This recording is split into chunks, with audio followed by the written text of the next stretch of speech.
In this question, we are asked to find which of the following sets are null sets. So we go to first option.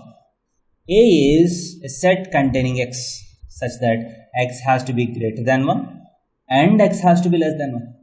It means at the same time x has to be greater than 1 and x has to be less than 1. So how can it be true? Because if you take any number, it will either be greater than 1 or less than 1. It cannot be both, right? Hence, you don't have any x which is both greater than 1 or less than 1. Hence, this is an empty set. X such that x plus 3 is equal to 3. So x can be 0, right? So 0 plus 3 is equal to 3. Hence, this is nothing but set containing 0. This is not a null set.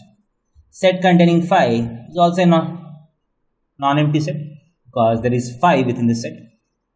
And x such that x is greater than or equal to 1 and x is less than or equal to 1. At the same time, x has to be greater than or equal to 1 and less than or equal to 1. Is it possible? There is one possibility. That is, if x is equal to 1, it will be greater than or equal to 1 and less than or equal to 1 at the same time. Hence, the set D is nothing but set 1. This is also a singleton set. Hence, this is also not an empty set.